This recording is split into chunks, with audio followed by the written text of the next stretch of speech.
Why do some students break into competitive fields while others never get in? Welcome back, Nation, to another weekly episode where we sit down with high performers to unpack how they are thriving in their field and what you can do to apply it to your own journey. Today, we're talking about one of the biggest student questions out there. How do you actually break into competitive fields like finance when everybody else around you is trying to do the same thing as well? Today's guest is Ines Iraqi. She's a student in financial mathematics and economics at the University of Ottawa, founder of the podcast From Wall Street to Main Street, and someone who has been actively building her path in finance through hard work. So you were born in Morocco, Yes. and then you moved to Canada Yeah. for your undergrad. So Exactly. you moved here 4 years ago. Exactly. I'm an international student. And you chose economics, finance, and mathematics, or Yeah, financial mathematics and economics. so you decided to go into finance. And you've talked to several finance corporate executives. What do you think it takes to break into finance? I would say what I consider the finance industry, it would be either, for example, everything related to M&A, hedge funds, quant finance, private equity, asset management. So those are some of the fields of finance. If it's on the retail side, it could be on the retail side, it could be, for example, if you're a mutual fund agent or if you're more of a financial planner. To answer your earlier question about how to break into finance and what makes someone breaks into and competitiveness and selectiveness, I think not only in finance but like in business in general, and it really applies to finance as well. One of the key things to understand is networking. Everything works with connections. You can have the best GPA, the best grades. Most of the time when a job is posted in the finance industry, they already know who's going to get it. They posted it just to make it look like the process. So I say networking could be a factor that differentiate yourself from the others. And I would say in finance and in business in general, they have a little bit of this idea about like target schools. And when you don't come from a target school, it's really rare that your resume would pass the screening phase. So the only way to help yourself going past that screening phase is by networking. And I feel, especially for example, let's say in consulting and asset management more than in investment banking, they will believe more in your potential than what you can actually do. So they would invest into the potential. So the more you would talk with people, the more you would share about your aspiration and your motivations and everything, the more they believe that you can achieve something within their company, the more they can give you a chance. But sometimes that's not something you can see with just a resume. So I would say, is it competitive? Yes. Is it like selective? Yes as well. Like how to do it, I would say talk with as much people as possible. Because like, even when talking with people, you train yourself how you talk with them. You have your first coffee chat. At first, you're very stressed. You don't really know what question to ask. You don't really know how you should present yourself. You don't know what you should be talking about and everything. And by the 10th or 20th coffee chat, you're already a master at that. You already know what to say, what to ask, and how to follow up next to that coffee chat. So I would say like it's about experience and training. The more you do it, the more you're going to get used to it. Same as networking events. The more you go to those events, at first, I remember my first networking event, my hand was shaking. It was all sweaty, we call it that way. It was in my pocket, and I was like, okay, I need to shake that guy's hand, but it's all sweaty. Like, I'm so stressed. I don't know. Like, I was really stressed the first time I went to a networking event, and the more you go to networking events, the easier it gets, and the more you get used to like those small conversation, those small, and you take confidence in the way you talk. So I would say a way to break into finance and in business in general would be to network a lot through coffee chats, events, and talk with a lot of people, not only to get a job, but just to get to understand what they're doing, how it works in that world, and to train yourself on doing it. So the industry selects those people, or they even put them above the people from the targeted schools, so that you might actually get the job if you network. So in a way, they are giving preference to those who have networking abilities. I don't think it's really about networking abilities. Let's say like you work in a team and you're looking to hire a junior associate, okay? You're going to do a posting and like you're looking to hire someone. Let's say you have a student you've been talking with over a year. You met him at a networking event last year and you had some coffee chat with him. You know he's very interested in joining your team. You talked with him about the work you're doing. Then you already have like kind of a preferred candidate. Like you already know someone that you like talking with that person, you think he might be a great fit, and he's been showing interest for the past months. So he might be a preferred candidate for the interview, and then when he passed the interview and everything, if he does good, then that's great. But it kind of like, I would say, networking is not only for one specific job. You have to really kind of not only anticipate, but like I think of networking and the career and everything kind of like a board game where you have like your pieces and you're trying to play a game. So you have like your cards or your pieces in your hand and you're trying to have the best hand possible to get either a job or something specific.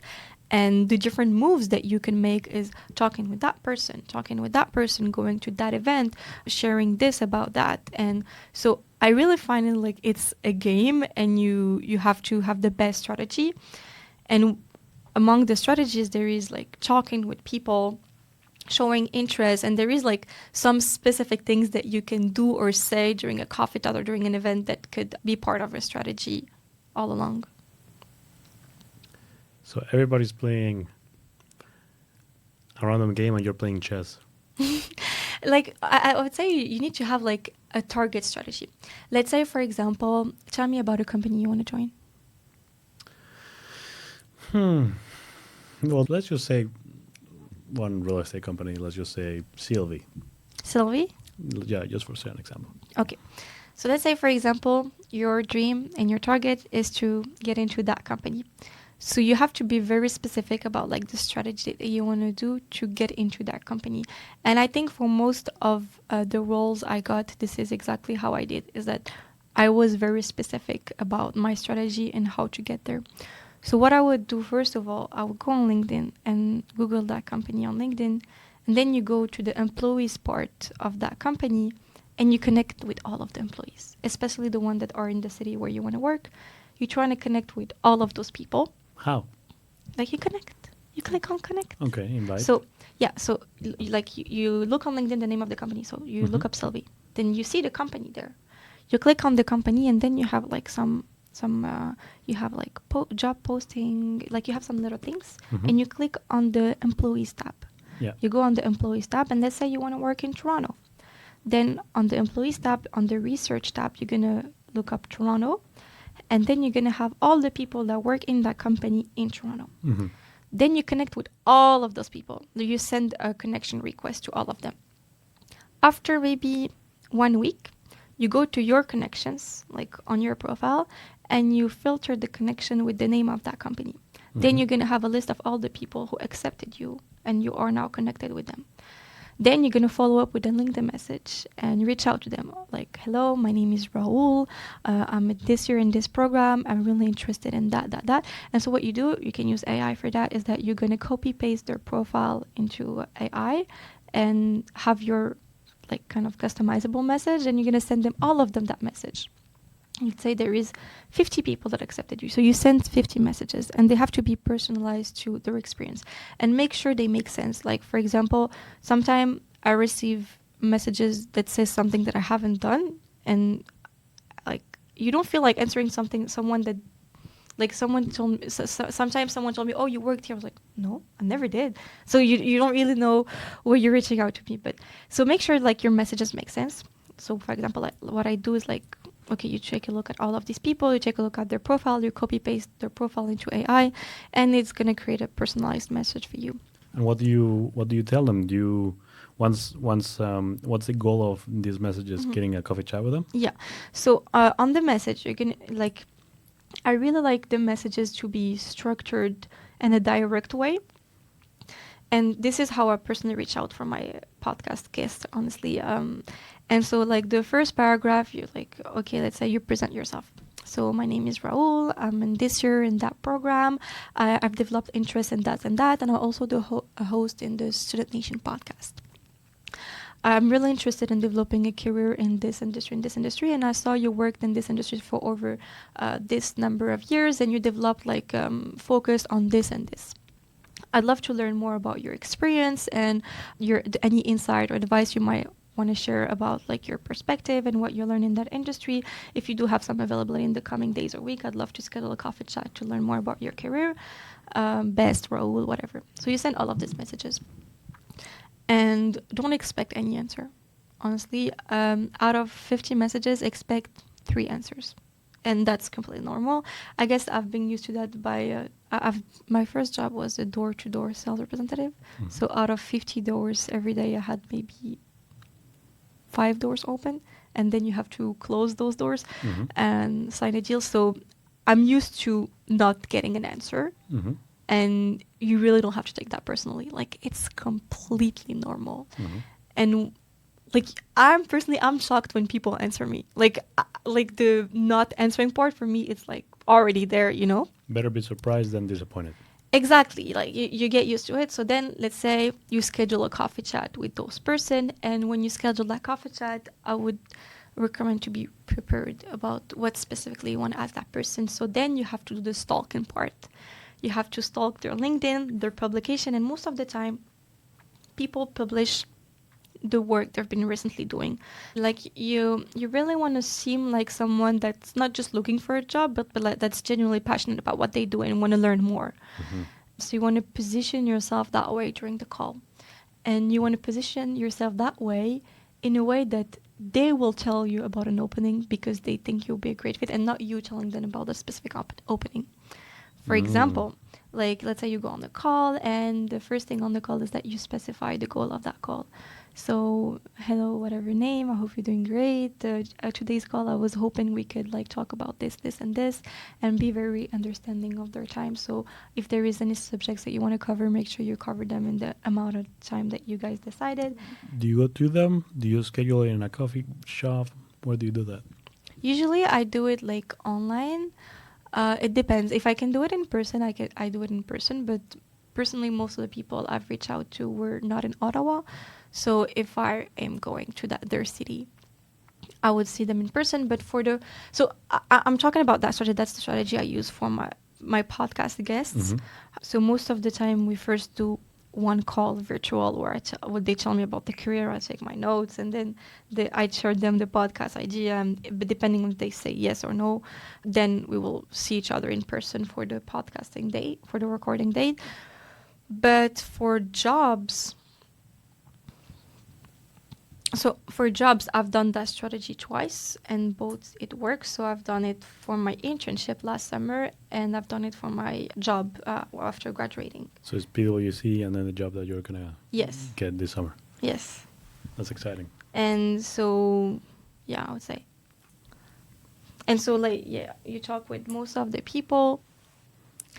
And during the call, you position yourself like in a certain way. You share about like your podcast. Like you really want to share some specific things that would interest them. So you're gonna have like before the call, you know exactly what you want to share. You have to be strategic about what you want to share. Let's say they're looking for someone that does that. You're not gonna say, "I know you're looking for that," but just say, "Oh, I've been doing that." So they will say, "Oh, but we're looking for someone that's doing that." Exactly like what you're doing, you know? Mm-hmm. So, yeah. My thought is this. Mm-hmm. If you're in a conversation, if you're in a coffee chat, and you come off as maybe arrogant, or maybe come off as maybe, I don't know, maybe the other side of the scale, maybe you're not confident enough, maybe you lack confidence. Do you think then it's about what you do, or about the person who you portray yourself to be. For example, right now, imagine that you're interviewing me. It's here about, and let's say my goal is to get you to hire me, or to maybe share a posting, or maybe to get a referral, or whatever it is. Are you gonna give that to me because of the things that I do? Maybe because I run a podcast, or there's this and that. Is it about the things that I do, or is it the person that I am? Okay. So those two are so related, because if you pretend to be someone that you're not, then what you've done is correlated to what you really are. And so let's say you pretend to be someone that's very ambitious, that's done a lot of projects and everything, but what you've done is nothing, then it doesn't go along.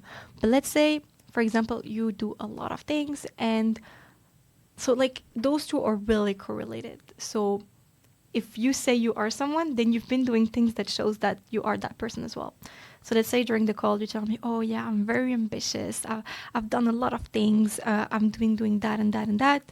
And on the side, you've been building whatever, you've been doing whoever you claim to be, then it makes sense. So I think both those two are correlated. Like it's who you are, what you've done. If you're talking more about like the experience side, like someone that's very motivated, that's had a lot of passion but doesn't have a lot of experience in the field. If you're talking about that specific aspect, I would say it's more about who you are and the potential. I think like whether you seem confident or not, the most important thing is to seem passionate and interested. You don't have to look like you're overdoing it. You don't have to look like you're faking it. You just have to look like someone that's genuinely interested. And that's the most important thing. If you want to be chosen, you need to want to be chosen. A lot of people don't believe they can get it. So they're not going to do everything possible to get it because they don't believe it. And they're going to tell themselves, well, I tried, and I at least I tried, but that's because they didn't believe they would actually get it, so they didn't do everything possible to get it. If you do like it, I'm not gonna say it's not that hard, but like if you think it, like if you want it enough, you're gonna get it.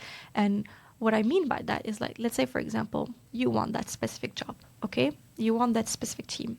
You went to all of their event. You talked with all of the recruiting team. You met all the people in their team. But if you did everything possible to get it, even when they want to hire someone, they're like, okay, there is that guy. He talked with everyone in the team. He came to all of our events. I think he might want it, you know? But like if you just like did the bare minimum, which is apply, and did not even like tailor or target your application to that specific thing, then the chances of you getting it are lower than someone who tried and do everything. And the only way for you to create that passion of like doing everything possible is because you talk to people and you know it's a great opportunity. Like you don't really know like what it's like working there. And the only way for you to just create that real like passion about like that envy of I want to work there is by getting to know people who work there, by going there, seeing how it works, and getting to know what work the team is doing. Like if you, I talked to one person on that team, that the job that team's been doing seems pretty interesting. I like the vibe, I like the work culture, they seem nice, their office is amazing. Like that, the more you get to know things, the more it gives your reasons and passion, it grows your passion to join that specific team. And sometimes I feel like there is so many mental barriers about what people can believe. This year I was the vice president of external affairs at the Telfair Finance Society, and my goal was to bring as much amazing companies. I did bring one company that people did not expect. We were able to go visit Blackstone in Toronto. And Blackstone only hosted Rothman students. No other university was able to get there. I was saying to my friends, so yeah, I come to the Toronto trip, see Blackstone. They were like, yeah, but even let's say you go see, they're never going to hire us. Yo, you didn't even think we would get it on the trip. We were able to, if they're giving you a chance to come visit their office, who are you to say that they're never going to hire a Telfair student? You never know. So agency basically is being proactive and seeing what's on your circle of control. Mm-hmm. For the people that don't know, the circle of control is something that I read in the book 7 Habits of Highly Effective People by Stephen Covey. Whoever's watching this episode on Spotify, There is two circles on the board. One circle inside the other circle. You have your circle of concern and your circle of control. Or influence. It's also called circle of influence. The idea is that you are concerned about different things in life, and not a lot of them you can control or influence. Let's say war in Iran. We are all concerned about it, and we don't have as much influence on that. However, you have another circle which you actually can control, and is your circle of influence, the little circle. If you focus on the things that you can control, then you give more power to your circle of influence. This goes with what we're saying, because if you are proactive and being like, okay, you know what, I can actually do stuff. I can go and message people. So if you don't think that you can get it, you can. You just need some agency. You just need to focus on your circle of control. Yeah, and also what I meant also by creating your own luck is luck exists. Someone can be lucky, like someone can apply 10 to 10,000 jobs and not get any, and someone can apply to only one job and get it. So luck happens, but the best way for you to put the luck in your favor is to like confront yourself as much as possible to the possibility of being picked by the luck. So let's say, for example, and I'm going to take like an example that's really, really not related to that, but there is a famous comedy show ruled by that's managed by a very famous comedian. And that comedian only comes like once a month. And if he watches you play on stage and he likes you, you might become like a great comedian and he can ask you to come to his show. But that comedian doesn't come all the time to watch the people playing on his comedy show. So one guy, he wanted to create his own luck. So he was playing every single night until that guy showed up, you know? So that's creating your own luck, because maybe one guy would have played the night that the comedian was here, but some other guy would have played like a lot of nights, but not the nights that he was here. But if you try every single night, you're going to end up like at least like creating your own luck is expose yourself to the possibility of getting luck. Increasing the possibilities of getting lucky. Exactly. Exactly. I like that. I like that a lot. Now we have the lightning round. What's a trait you instantly respect in someone?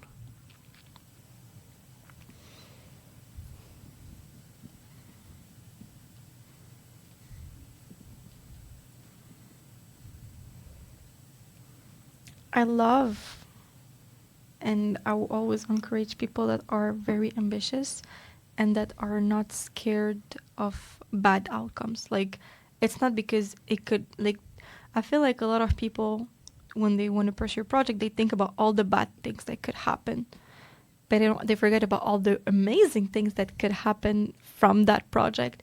And so I have a lot of respect for the people who have an idea in mind and do everything possible to get that idea growing, no matter how many people tell them it's not a good idea, how many people don't believe in them, and how many, like, they kind of accept the bad outcomes of, yeah, it can happen, but it can also happen the other way and have amazing things. So one trait or something that make me instantly respect someone is someone that is true to their beliefs and don't only consider bad outcomes, but like are very ambitious and do everything they can to make their project, or kind of like a project is like a baby, honestly. Like, it's when you, for example, I'm sure when you're creating your podcast, it's kind of like your baby and you want it to grow as much as possible. And yes, it can hurt itself. Yes, it can like have some bad things, but it can also allows you to accomplish some incredible things. And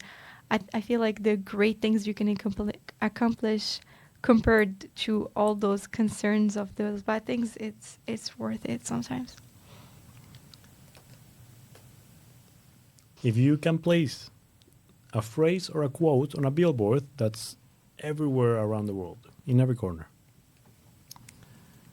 So everybody's looking at this billboard. Mm-hmm.